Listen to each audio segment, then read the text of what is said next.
நெட்டிசன்கள் மத்தியில் பெரும் பேசுபொருளாக மாறியிருக்கிறது யூடியூப் சேனலான பரிதாபங்களில் வெளியாகி இருக்கக்கூடிய சொசைட்டி பாவங்கள் என்ற அந்த வீடியோவில் இருக்கக்கூடிய கருத்துக்கள் இரு தரப்பினரிடையே மோதலை உண்டாக்கும் வகையில் இருப்பதாகவும் அந்த யூடியூப் சேனலை உடனடியாக தடை செய்ய வேண்டும் எனவும் கோவையைச் சேர்ந்த வழக்கறிஞர் கார்த்திக் தனுஷ்கோடி என்பவர் கோவை மாநகர காவல் ஆணையர் அலுவலகத்தில் புகார் மனு அளித்திருக்கிறார். என்னென்ன பிரச்சனைகளுக்காக அவர் கொடுத்திருக்கிறார், அந்த வீடியோவில் இருக்கக்கூடிய சிக்கல்கள் என்னென்ன என்பது குறித்து நம்மிடம் பேச அவர் காத்திருக்கிறார்.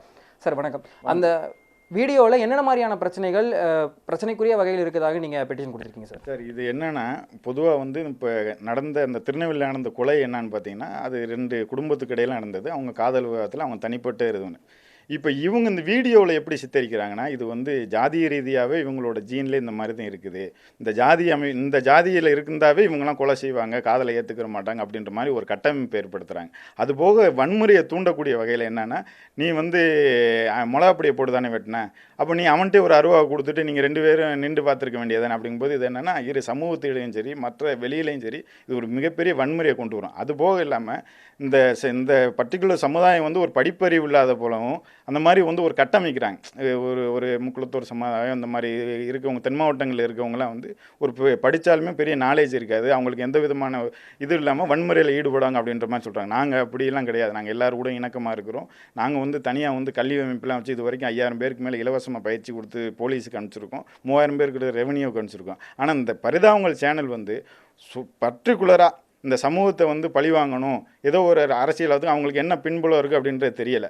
ஆனால் இது வந்து பர்டிகுலராக இதனால் வந்து நிறைய மீம்ஸ் கிரியேட் ஆகுது. இது பொதுமக்கள் மத்தியிலையும் சரி அந்த மற்றவங்களுக்கு வந்து இதோட உண்மை நிலை தெரியாதனால வந்து நிறையா மீம்ஸ் இதை பேஸ் பண்ணி நிறையா வீடியோ இந்த மாதிரிலாம் போட்டு வந்து என்னென்னா, இது பல மக்கள் எங்களுக்கெல்லாம் வந்து மனவேதனையாக இருக்குது. இது இந்த மாதிரி அதை பண்ணிட்டாங்க இதை பண்ணிட்டாங்க அப்படின்ற மாதிரி மனவேதனையாக இருக்குது. அந்த சேனலே பார்த்தீங்கன்னா அந்த தெரியும் அப்படியே வந்து, ஆனால் நீ சொல்லிட்டேன், நான் வந்து தங்கச்சியை வந்து நான் வெட்டிட்டேன், தங்கச்சி லவ் பண்ண பையனை வெட்டிட்டேன் அந்த மாதிரிலாம் இது சொல்கிறாங்க. இது வந்து ஒரு வன்முறையை தூண்டக்கூடிய ஒரு செயல். அப்படி ஒரு யாருமே நினைக்கிறதில்ல. ஒரு சடன் ப்ரொவிகேஷன், அந்த டயத்தில் அந்த பையனுக்கு அவனுக்குள்ளே என்ன கான்வெகேஷன் நடந்துச்சு அப்படின்றது அவங்களுக்கு தான் தெரியும். இதை வந்து இவங்களோட சுயலாபத்துக்காண்டி இந்த சேனலில் வந்து நீ ட்ரெண்டிங்கில் என்ன போதோ அதை ஒரு வீடியோ கான்செப்டாக எடுத்து போட்டால் நம்ம நல்ல லாபம் சம்பாதிக்கலாம், நல்ல ஒரு வருமானம் வரும் அப்படின்ற மாதிரி இது பண்ணியிருக்கேன். இதே வந்து அவங்க க்ரௌட் ஃபண்டிங் அது இதெல்லாம் சீட்டிங் பண்ணிட்டு ஒரு படம் எடுக்கிறோம்னு சொல்லி சீட்டிங் பண்ணியிருக்காங்க. அவங்களுக்கு ஏன் அதை பற்றி பேச வேண்டியது தானே? இதை மற்ற இதுக்கு முன்னாடி உள்ள அமைப்புகள், ஜாதி ரீதியான அமைப்புகள் வந்து அவங்கள போய் வெட்டு இவ்வளோ கட்டு நம்ம பார்த்துக்கலாம் அப்படின்ற மாதிரி சொல்லுவாங்க. அதை கான்செப்டாக எடுத்து பண்ண வேண்டியது. அதெல்லாம் பண்ணுறது இல்லை. இவங்க பர்டிகுலராக இந்த சமுதாயம் வந்து அமைதியாக இருக்குது, நாங்கள் இப்போ இவ்வளவு தூரம் தைரியமாக பேசுகிறாங்கன்னா நாங்கள் ஒரு அமைதி போக்கை கடைபிடிக்கிறோம், சகிப்புத்தன்மையோடு இருக்குன்றனால தான் இது இருக்குது. இதையும் பொறுத்துக்கிற முடியாதுன்றனால தான் நாங்கள் கம்ப்ளைண்ட் கொடுத்துருக்கோம். அந்த வீடியோ வந்து உடனே டெலீட் பண்ணணும். இந்த பரிதாபங்கள் சேனல் வந்து உடனே தடை பண்ணணும். இது நிரந்தரமாக தடை பண்ணணும். இவங்க தொடர்ச்சியாக அந்த மாதிரி வந்து ஒவ்வொருத்தரும் அவங்களோட சுயமான ஒரு கான்செப்டில் பண்ணுறதே இல்லை. அடுத்தவங்க யாரையாச்சும் வந்து கேலி கிண்டல் பண்ணுற மாதிரி இந்த சேனல் தொடர்ந்து நடைபெற்றுட்டு வருது. அதனால் வந்து அவங்க வந்து தடை பண்ணணும் அப்படின்றக்காண்டி கொடுத்துருக்கோம். அந்த வீடியோவில் பர்டிகுலராக நீங்கள் பார்த்தீங்கன்னாவே தெரியும், ஒரு சமூகத்தை அசிங்கப்படுத்தக்கூடிய ஒரு நோக்கத்தில் தான் அந்த வீடியோ உருவாக்கப்பட்டிருக்கிறத தவிர அதில் பொது நலன் பொது கருத்து எதுவுமே கிடையாது.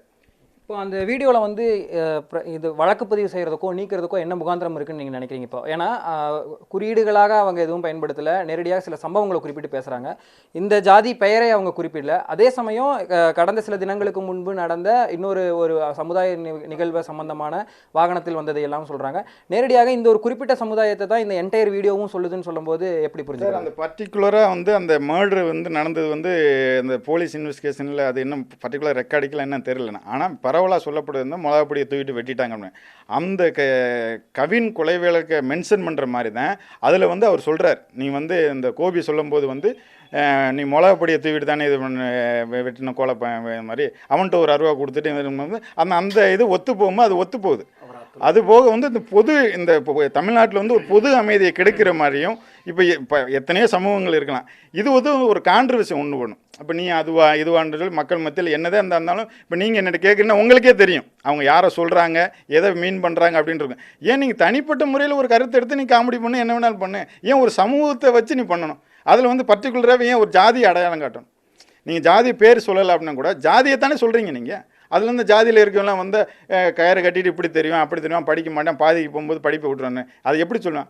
நாங்கள் நேற்று மட்டும் சுமார் ஒரு 50 பேருக்கு மேலே அட்வொகேட் போயிருக்கோம். இப்போ அதே சமுதாயத்துலேருந்தும் போயிருக்கோம். இந்த சுதந்திரத்துக்காண்டி போராடி செத்து இருக்கும் பல பேர். அன்றைக்கி போராட்டத்துக்கு மிலிட்ரிக்கு இராணுவத்துக்கு போகும்போது நாங்கள் தான் போயிருக்கோம். அப்படியே வந்து ஒரு பெரும்பான்மையான ஒரு சமூகம், ஒரு வலிமை மிக்க சமூகத்தை வந்து ஒரு அசிங்கப்படுத்துகிற மாதிரி எங்களோட தியாகம் என்ன அவங்களுக்கு என்ன தெரியும்? எத்தனை பேர் முத்துராமலிங்க தேவர் வந்து பல வருஷமாக சிறையிலே தன்னோட வாழ்க்கையை கழிச்சிருக்கார். அப்படியே அந்த ஒரு சமூகத்தை வந்து இவங்க வந்து ஈஸியாக கிண்டல் பண்ணிட்டு போகலாம். அப்போ இதோட வரலாறு யாருக்கு தெரியும்? நத்தம் கணவாயின் போரில் வந்து 5000 பேருக்கு மேலே செத்துருக்காங்க. வெள்ளலூர் நாட்டிலேன்னு ஒரு இதில் வந்து வெள்ளைக்காரனை எடுத்து அத்தனை ஆயிரம் பேர் செத்துருக்காங்க. எல்லாம் யாருக்கு தெரியுமா? கோவிந்த் சுதாருக்கு தெரியுமா? ஈஸியாக ஒரு சமூகத்தை எப்படி பேசலாம்? தனிப்பட்ட விரோதம், நீ தனிப்பட்ட விரோதம் அதையே பேசக்கூடாது. ஒரு பர்டிகுலர் இருந்தால் இது அதோட வீரியம் அவங்களுக்கு தெரியுமா? வெளியில் மேம்பாட்டுக்கு பேசிட்டு போயிடுவாங்க. வெளியில் எத்தனை பேர் செத்துருவாங்களே. இப்போ நீங்கள் முன்னாடி மென்ஷன் பண்ண மாதிரி இந்த குறிப்பிட்ட சமுதாயம் சார்ந்து இவ்வளோ பேருக்கு நாங்கள் படிக்க வச்சிருக்கிறோம், அமைப்புகள் இருக்குனால நீங்கள் சொன்ன மாதிரி அதே கருத்துக்கள் தான் அவங்களும் சொல்கிறாங்க. நீங்கள் படிக்க வைங்க, இந்த மாதிரி வந்து நாளை ஒரு வேலை சொல்லிக் கொடுங்க, அந்த மாதிரியான கருத்துக்களும் இருக்குது. ஸோ முற்போக்கான கருத்துக்களும் அதில் இருக்கும்போது இந்த பிரச்சனைக்குரிய கருத்துக்களை மட்டும் நம்ம டைரெக்டாக எடுத்துக்கிறது எந்த அளவுக்கு புரிதலாக இருக்கும்? அவங்களோட சுயலாபத்துக்காண்டி சில இது போடும்போது வந்து இந்த குடிக்க வீடியோ போட்டுவிட்டு இந்த குடியை கெடுக்குன்ற மாதிரி வீடியோலாம் எதுக்கு உண்டு. முக்கியமான கான்செப்ட் என்னன்னு பாருங்கள். அந்த வீடியோவில் முக்கியமான கான்செப்ட் நீங்கள் இதை யார் பாமரம் பார்த்தா கூட தெரியும். அதில் வந்து சில இது வந்து இவங்க வந்து எங்களுக்கு சொல்லிக் கொடுக்க வேண்டியதில்லை. நாங்கள் அதுக்கு முன்னாடி பல வருஷமாக நடத்திக்கிட்டு இருக்கோம். பல பேர் படிக்க வச்சு பல இதுக்கு ஆள் அனுப்பிச்சிக்கிட்டு இருக்கோம். பல படிப்பு சம்மந்தமாக தெரியுங்க. நாங்கள் யாரையும் போய் வெட்டிட்டு வா குத்திட்டு வாந்து எந்த விதமான முன்னெடுப்பும் நாங்கள் செய்கிறதில்ல. படிப்பு தான் உயர்த்தும். படி, தொழில் செய், இதுதான் எங்களோட கருத்து எப்பயுமே போயிடுறதே தவிர நாங்கள் யாருக்கும் வந்து தப்பான கைடன்ஸ் பண்ணுறதில்ல. இவங்க அந்த வீடியோவில் ஒரு சமுதாயத்தை மட்டம் தட்டுற மாதிரி இதுதான் இதை பண்ணியிருக்காங்க. அதனால தான் நாங்கள் புகார் கொடுக்குறோம். இப்போ காவலாணையர் அலுவலகத்தில் பெட்டிஷன் கொடுத்துருக்கீங்க. நேற்று அவங்க என்ன சொல்லியிருக்காங்க, இந்த வீடியோவில் என்னென்ன மாதிரி விஷயங்களையெல்லாம் அவங்க பார்த்து இவங்க நடவடிக்கை எடுப்பாங்கன்னு நீங்கள் நம்புறீங்க? அதில் வந்து பர்டிகுலராக அந்த வன்முறையை தூண்டக்கூடிய வகையில் வந்து நீ வீரன்னா நீ வந்து அவன்கிட்ட அருவா கொடுத்துட்டு 2 பேரும் வெட்டியிருக்க வேண்டியது தானே அப்படின்றத நாங்கள் பர்டிகுலர் மென்ஷன் பண்ணியிருக்கோம். அதுபோக அந்த சமுதாயத்தை குறிக்கக்கூடிய வகையில் சில வாக்கியங்கள் இடம்பெற்றிருக்கு. அதை நாங்கள் இப்போ கமிஷனர் அவங்கள்ட்ட பெட்டிஷனில் சொல்லியிருக்கோம். அதை பற்றி சொல்லியிருக்கோம். அவர் வந்து ஒப்பீனியன் வாங்கிட்டு இதுக்கு ஒன்று வழக்கு பதிவு செய்யணுங்க. வழக்கு பதிவு செய்யப்படாத இதில் வந்து நாங்கள் உயர்நீதிமன்றத்தை நாடுவோம். அவங்க மேலே ப்ரைவேட் கம்ப்ளைண்ட் போடுவோம். இந்த சேனலில் உள்ள வீடியோவை டெலீட் பண்ணுறதுக்கும் இவங்க சேனலை தடை பண்ணுறதுக்கு என்ன ஃபர்தர் ஸ்டெப்ஸ் என்னமோ அதை எடுப்போம். இப்போ அந்த வீடியோவில் எதுவும் முகாந்திரம் இருக்குது அப்படின்னு சொல்லி காவல்துறை பார்க்கும்போது என்னென்ன மாதிரி பிரிவுகளில் வழக்கு பதிவு இருக்குது, வாய்ப்பு இருக்குது? வழக்கு அந்த லெவலுக்கு போகுமா, இல்லை வீடியோவை டெலீட் செய்கிறதோட போகணும்னு நினைக்கிறீங்களா? அது ஃபர்தராக போலீஸ் எடுத்து ஆக்ஷன் பொறுத்து தானே இருக்குது. நாங்கள் வந்து உடனே வந்து என்ன சொல்லியிருக்கோம்னா எமர்ஜென்சியாக இது வந்து இந்த வீடியோ டெலீட் பண்ணுறதுக்கு ஆக்ஷன் எடுங்க. இது வந்து இரு சமூகத்தை இடையே வந்து வன்முறையை தூண்டக்கூடிய அளவில் இந்த இது இருக்குது. அதன் பேரில் வழக்கு பதிவு செய்யுங்க. மேற்கொண்டு ஐடி ஆக்ட்லாம் அவங்க மேலே நடவடிக்கை எடுங்க அப்படின்றது நாங்கள் சொல்லியிருக்கோம். முதல் கட்டமாக இந்த வீடியோ உடனே டெலீட் பண்ணும். இதை வந்து பல லட்சம் பேர் பார்த்துருக்காங்க. இது வரைக்கும் நேற்று வரைக்கும் ஒரு 30 லட்சம் பேர் பார்த்துருக்காங்க. பல லட்சம் பேர் ஷேர் பண்ணுறாங்க. அதை வச்சு மீம்ஸ்லாம் கிரியேட் ஆகுது. இதை வந்து தடுக்கணும் அப்படின்றது எங்களோட முதல் நோக்கம். இப்போ அந்த சேனலில் நீங்கள் குறிப்பிட்ட மாதிரி நேரடியாக பகடிகள் நையாண்டி மட்டும் இல்லாமல் பல முற்போக்கு கருத்துக்களும் சொல்கிறாங்க அப்படிங்கிறது ஒரு பெரிய வரவேற்பாக இருக்குது. நெட்டிசன்கள் மத்தியில் அதுக்கு அந்த வீடியோக்கு கிடச்சிருக்கிற வரவேற்பையும் பார்க்கும்போது மற்ற வீடியோக்கள் சிலதெல்லாம் பார்க்கும்போது அவங்களுக்கான வரவேற்பு அதிகமாக தான் இருக்குது. இது ஒரு குறிப்பிட்ட வீடியோவை மட்டும் குறிப்பிட்டு அவங்க மேலே வழக்கு பதிவு செய்கிறதோ இந்த வீடியோவை நீக்கணும் அப்படிங்கிறது அழுத்தம் கொடுக்கறது எந்த அளவுக்கு புரியுது சார்? வரவேற்பு கிடைக்கும்னா எல்லாத்தையும் காட்டினா வரவேற்பு கிடைக்கும். சில 18+ காட்டினா கூட தான் சார் வரவேற்பு கிடைக்கும். அதுக்காண்டி அது வரவேற்பு கிடைக்கும்னு சொல்லி விட முடியாது இல்லைங்க. இப்போ அதே தான் நான் சொல்கிறேன். இப்போ நீங்கள் தேவர் ஜெயந்திக்கு போயிட்டு வந்த ஒரே காரணத்துக்காண்டி நான் இந்த சமூகத்தை பார்த்து ஒரே ஒரு கேள்வி கேட்குறேன். இன்றைக்கி வந்து மீம்ஸ் போடுறீங்க, அந்த வீடியோக்கு வரவேற்பு கொடுக்குறீங்க, அது உங்களோட தனிப்பட்ட கருத்தாக இருக்கலாம். ஜாதி வெறின்றது எதை சொல்ல வர்றீங்க நீங்கள்? ஜாதி வெறி 2 குடும்பத்துக்கு இடையில் அந்த பொண்ணு லவ் பண்ணியிருக்கு, அவன் லவ் பண்ணுறான் அப்படின்றது வந்து அவங்க தனிப்பட்ட கருத்து. அந்த பொண்ணை கொடுக்குறோம்ன்றது எடுக்கிறோம்ன்றது வந்து அந்த 2 குடும்பத்தோட இருக்குது. இதில் எந்த ஜாதியும் வந்து தலையிடுறது இல்லை. இதே வந்து இப்போ நிறையா டாக்டர்ஸ் கல்யாணம் பண்ணிக்கிறாங்க, ஐஏஎஸ் ஐபிஎஸ் எஃப்எஸ் கல்யாணம், அவங்களாம் எந்த ஜாதியும் பார்க்குறதில்ல, அவங்களோட கேட்டகரியை பார்க்குறாங்க, அப்படியே அடுத்தடுத்து போகுது. இது வந்து வேணும்னே சித்தரிக்கிறாங்க. இப்போ இது வந்து இப்போ ஒரு சமுதாய தலைவருக்கு அஞ்சலி செலுத்திட்டு வர்றாங்க சார். யாருன்னே தெரியாது சார். வந்தது யாருன்னு தெரியாது, போனது யாருன்னு தெரியாது சார். பர்டிகுலராக இவங்க இன்னைக்கு தேவர் ஜெயந்திக்கு போயிட்டு வர்றாங்கன்னு சொல்லிட்டு பெட்ரோல் கொண்டு போடுறாங்க சார். அதில் எரிஞ்சு தரேன். இது எது சார் ஜாதி வரி?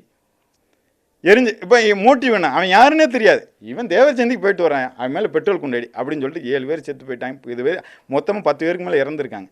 7 பேர் சம்பவத்திலே இறந்துருக்காங்க, எரிஞ்சு செத்துருக்காங்க. யோசிச்சு பாருங்கள். அடுத்த கட்டமாக என்ன நடவடிக்கை எடுக்க போறீங்க? பெட்டிஷன் சார், இது வழக்கு பதிவு செய்யப்படவில்லைன்னா என்ன நடவடிக்கை எடுக்க போறீங்க? இதில் நடவடிக்கை எடுக்காத பட்சத்தில் நாங்கள் நீதிமன்றத்தை நாடுவோம்.